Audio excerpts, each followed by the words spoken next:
The Roquan Smith hold-in is officially over in Chicago. He's back at practice and expected to be ready to play for week 1 when the regular season kicks off. We'll talk about all that and more here on the Bears Talk podcast.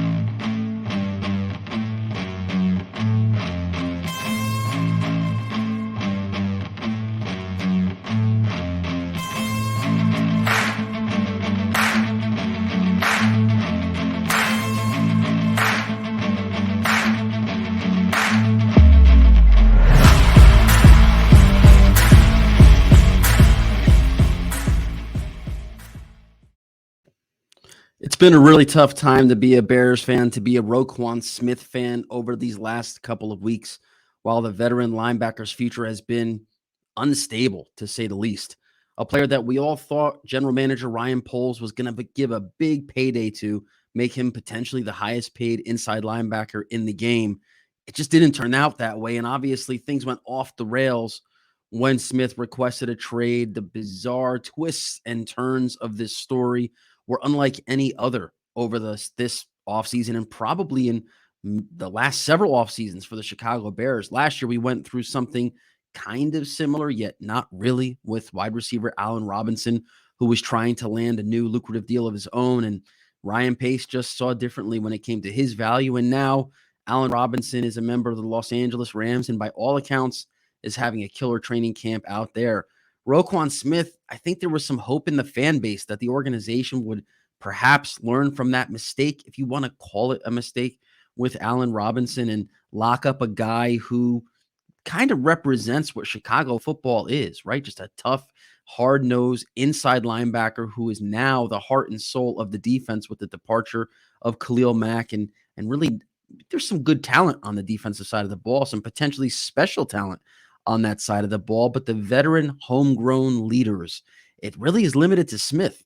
And the fact that he is in the final year now of his rookie deal, he's playing on the 5th-year option. I think he was within his right to want that next big payday. I think an argument can be made that Smith warrants to be the highest paid inside linebacker in the game. But the argument on the other side, and it's an argument that Ryan Poles obviously behind the scenes stuck to this whole time, was whether or not the value of the position that Smith plays warrants that kind of contract. That 2 or 3 years from now can potentially handicap what the Bears want to do in free agency. We all know the Bears need to build around Justin Fields. We all know the Bears need to kind of rebuild this offensive line, wide receivers for Fields to target. Those are premium, high-priced positions that through high draft picks and big money spent in free agency, Poles will be able to potentially get right pretty soon. But if you tie up a big chunk of that salary cap, that money, that flexibility that Poles has set himself up for next year in a Roquan Smith contract, you could see why the rookie general manager was hesitant, probably putting it politely, to give Smith the money that he wanted. Still, whatever happened behind the scenes with Roquan, with whoever this Saint Omni, whatever the guy's name is, who was essentially his representative. He's not a certified agent. He's not authorized to speak to teams about Roquan Smith or about a potential contract or to try to facilitate trade talks between the Bears and other teams.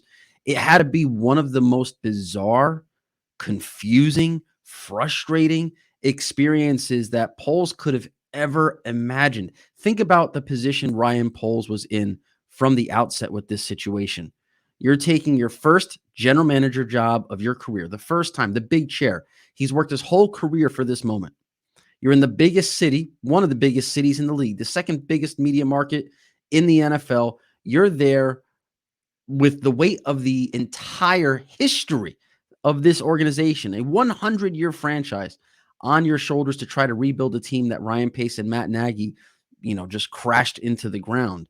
And your first big contract negotiation, the first big order of business that you have to tend to is Roquan Smith. I mean, you knew it when you took the job, and you knew obviously this was going to be a situation that lurked around the corner, and you're stuck in a negotiation without an established agent, without someone who has experience. And with all due respect to Roquan Smith, he shouldn't be handling that kind of business, those affairs off the field. That's why these players have agents and marketing firms and representatives to take care of those big dollars and cents contracts that will impact his short and long-term future. To have a weird scenario where there's a representative who's not an agent and who has this mysterious presence online. If you try to find who this guy is online, it's hard to kind of track down exactly what he does or who he's employed by or what his situation is. I can only imagine what Poles was going through. And clearly during this negotiation process, whatever happened between Poles and Roquan, it tarnished that relationship. There's some rust, there's some erosion that's occurred over the last couple of probably months between Smith and the Bears front office, to the point where, you're all aware of Roquan Smith's request for a trade via Ian Rappaport on Twitter. And then Roquan was able to speak with the media for the first time on Saturday when he returned to practice. He was able to meet with the media for the first time and actually explain kind of his side of the story. Let's take a listen. Yeah, first off, I would just like to more so show my appreciation to pretty much everyone involved from the side, despite the contract stuff not going the way I had planned for it to go. And I know there's going to be a lot of questions about the process and everything like that, and to get on the process. I thought it was very distasteful, to say the least. Wasn't what I anticipated, nor did I like what I expected from the situation. But I'm grateful for the fans, all the loyal fans, and everyone the players as well in the locker room and the city of Chicago that stood behind me throughout this process, and it means a lot to myself. But now I'm just shifting my focus to the season, and more so just focused on being the best teammate I can be to those guys in the locker room. It's my last year of my deal, and hey, I'm just gonna take it, run with it, bet on myself like I've always done. And the negotiations are over right now, so it's more so I'm just focused on the season, going out there being the best Bear I can be, because I owe that to the guys in the locker room and to the city and all the loyal fans out there. So Roquan does owe a little something to the Bears fans this year. Roquan's career to date has been fantastic. No one's going to argue what he's been on the field. Roquan has been a warrior, a beast. He set career highs in tackles last year with 163. He's a back-to-back second-team All-Pro. No one's denying the fact that Roquan Smith is one of the best inside linebackers in the league, but he hasn't made it easy over the first 5 years of his career for Bears fans to feel comfortable that this guy's going to be around. If you remember his rookie contract, not his rookie contract, but his rookie year, he was one of these rare holdouts, one of these guys that deep into training camp, we didn't know, is Roquan Smith going to be a bizarre post collective bargaining agreement anomaly holdout that the Bears have kind of in this horrendous situation where first round pick contracts are essentially done deals before players are even drafted. There's not a lot of wiggle room, not a lot of negotiations that take place. And Roquan was the last guy to be signed that year. And then he had some issues a year or two into his career where, kind of walked out of the locker room, didn't play, was going through some personal things. Still don't know exactly what all of that was about. And now this year, demanding a trade, talking about, like, he used the word distasteful when talking about the negotiations that went down between he and the Bears. Roquan hasn't been a great soldier, to put it in some, to put it lightly. He does owe Bears fans 100% effort in 2022. And that's something that for me, I'm a little concerned about what level of player we're going to get from Roquan. I know the opposite argument will be, well, why would Roquan, chalk up a year or check out maybe the way a lot of fans think Allen Robinson did last season? Well, it's simple, right? If he gets hurt this year, if Roquan Smith gets injured, forget about cashing in and becoming the highest paid linebacker in the league. He'll have to play on a 1-year prove-it deal in 2023, and nobody wants to go through that. No NFL player wants to go through that. He's established himself as one of the best in the league, and everybody knows from his 4 years of film that if he has an average season in 2022, behind the scenes, wink, wink, he was protecting his best investment, his body, his most valuable asset, his body. He wasn't going to let himself get injured or put himself in a position where when he's on the open market in 2023's free agent cycle, that he's coming off of an Achilles or a knee or a shoulder or a torn pec or some kind of injury that sets him back and now puts him back into that maybe second tier of paydays for linebackers. Is it possible? Tight hamstring, a tweaked calf. We start missing a Roquan Smith from week 3. Roquan Smith is going to sit in week 6. Roquan Smith misses week 9, and maybe we get a 12-game season from Roquan, just enough to make teams want him in 2023, but also just enough to protect him from an injury in 2022. I think it's possible. I mean, look, Roquan he's not a big fan of the Bears right now. He might be a fan of Bears fans. He might be a fan of the city of Chicago, but Roquan Smith is not a fan of the Chicago Bears front office. And while he's going to do what he hopefully said he's going to do in terms of playing his 100% for his teammates, because ultimately that's going to be the reputation that matters most for these guys when their careers are long done and over, that's going to be the relationships they make in those locker rooms. And obviously Bears players this year, if Roquan tanks, they're not going to let him forget that, right? And, players cross paths in different cities throughout their careers. And where Roquan signs in 2023 and beyond, a defensive teammate right now in the locker room in Chicago could end up being a defensive teammate down the line somewhere else. So he's going to make sure, hopefully, that he's good on his word and does what he has to do for his teammates to know he's giving 100% effort. But if you ask me, I'll believe it when I see it. I think Roquan Smith was very calculated with his hold-in. I don't think it's coincidence that training camp ends and now he's back. He sat out the grueling part of the summer practices. There's one preseason game left against the Cleveland Browns, which really is just the guys that are fighting for their careers, right? The third and fourth stringers, practice squad guys, players who are hoping to keep their NFL dreams alive are the ones who are going to play the most reps in that game. They're the guys who are going to get the longest evaluation from Ryan Poles and Matt Eberflus and his entire staff. There's no chance a player of Roquan Smith's level will play. So he holds in. He doesn't practice at all in training camp. He doesn't have to put his body on the line in the preseason. And now he's going into the season saying negotiations are off. I'm playing on my 5th-year option. I'm betting on myself, and we'll see what happens in 2023. Think about the strategy. Reduce the risk of injury in training camp. Reduce the risk of injury in the preseason. I think we're going to see that strategy spill over into the regular season. But Matt Eberflus, who also spoke to the media on Saturday, made it seem like Roquan Smith could have a good chance of suiting up with the starters in week 1. Check it out. So obviously Roquan was out there today, and we were super excited about that with him. He's did individual today. He's in a ramp-up phase to get back to action. All along he's been conditioning with the strength staff on the side. And he's doing good there. So now we're just ramping him up to play football. And, there's a process to that, and we're in that process right now. Really, for us, we're not going to say anything. I'm not going to say anything about contract stuff as I haven't all along. That's between Ryan and Roquan. And it's my expectation you'll have an Matt Eberflus has handled this situation as well as any first-time head coach possibly could have, right? I mean, think about it. Just like Ryan Poles came into his his dream job, and he's just a right hook to the chin with this Roquan Smith, the way this has unfolded in such a strange way.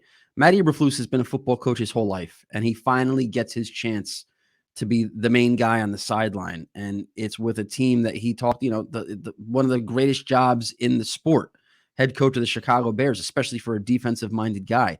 And here you have Roquan Smith that you assume is going to be on the field for you as your main defensive leader.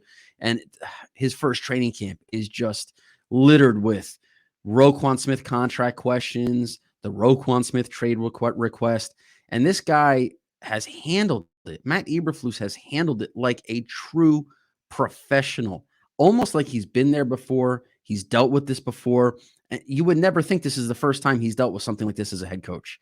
And it's such an incredible and refreshing thing for Bears fans to experience right now after the few seasons of Matt Nagy, who was searching for whys after every loss, who couldn't seem to formulate an articulate and well-thought sentence when answering the tough questions. Whereas Matt Eberflus, he'll meet reporters with a smile.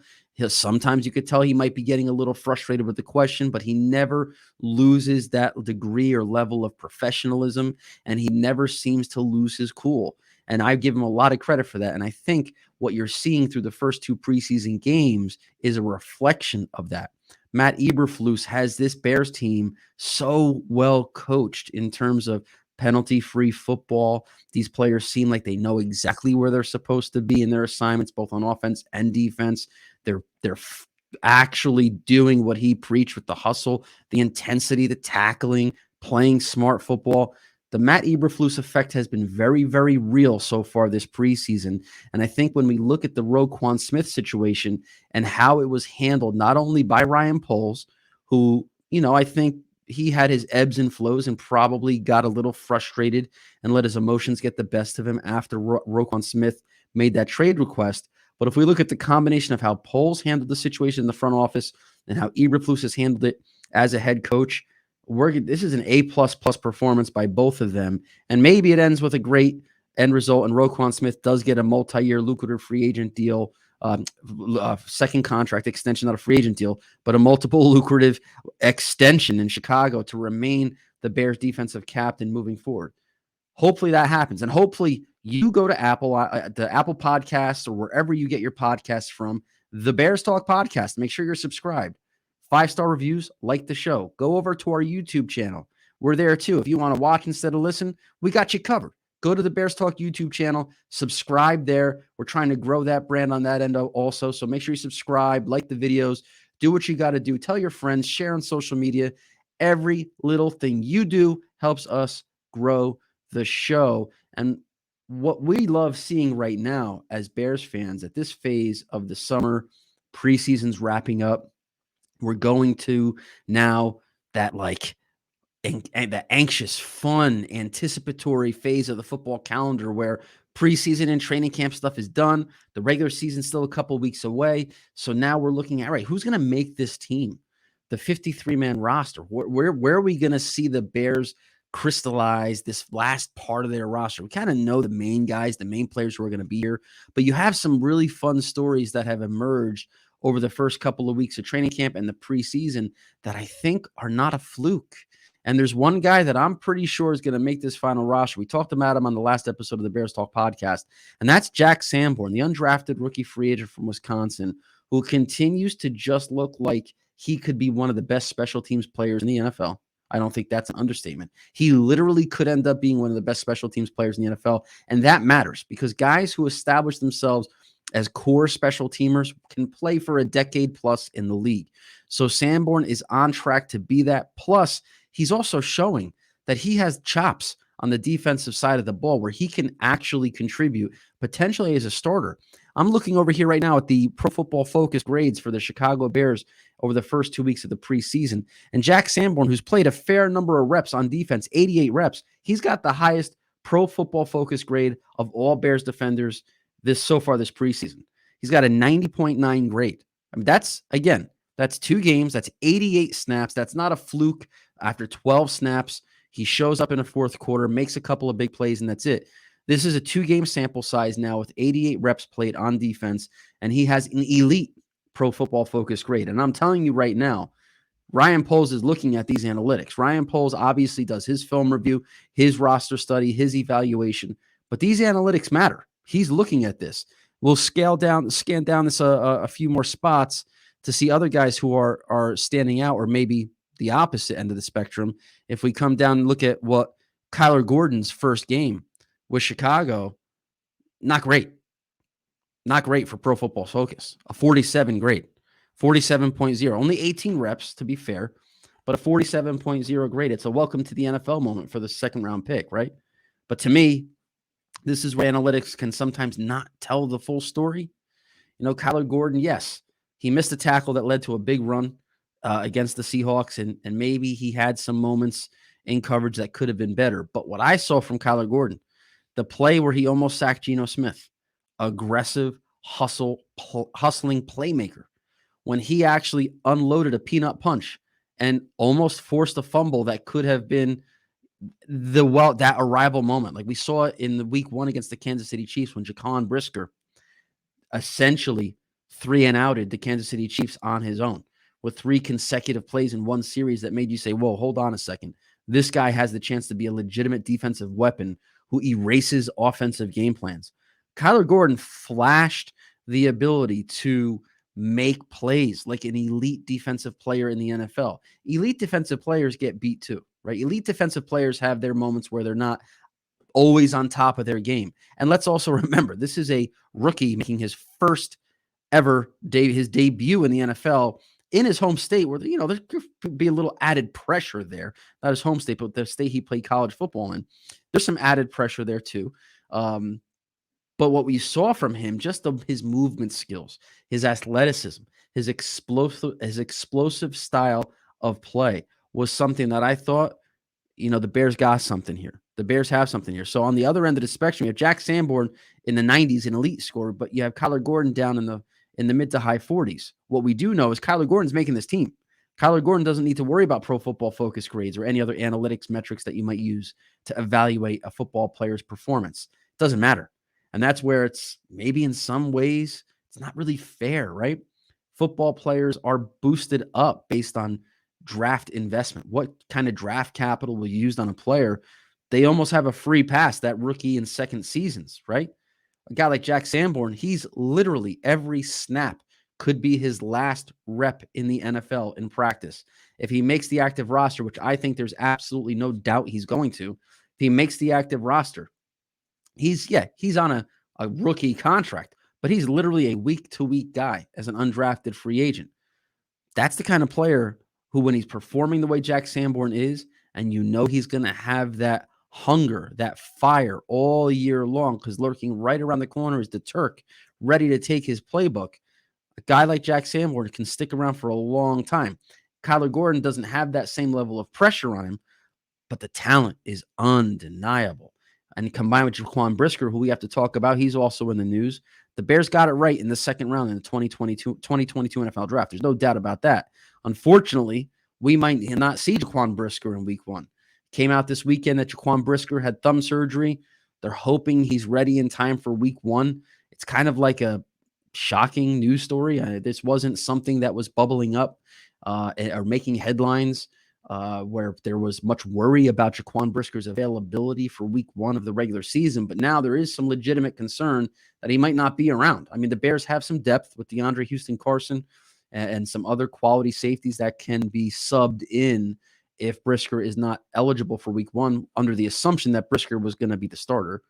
But now that Brisker has this thumb injury, it's a little bit of a buzzkill for what was a guy who I think was emerging as potentially the most exciting rookie to watch on this team. I know he wasn't the first rookie selected. Kyler Gordon was, but they were picked pretty close to each other. They were both second-round selections. And I think regardless of the fact that it's a safety versus a corner, a high second versus a mid-second, Brisker was trending as a bear. Obviously, they're both homegrown draft picks, but Brisker looked like he could be the guy, that guy that changes the culture in the secondary, the guy who brings Bears fans to their feet every single week. And while the thumb is not going to be a long-term thing, it's not like an Achilles or a knee or some lower leg injury that could impact his long-term outlook. It's still a buzzkill. Like we want to see in week 1 against the 49ers. I want Kyler Gordon on the field. I want Jaquan Brisker on the field. I want the Bears' top rookies. I want Velus Jones on the field.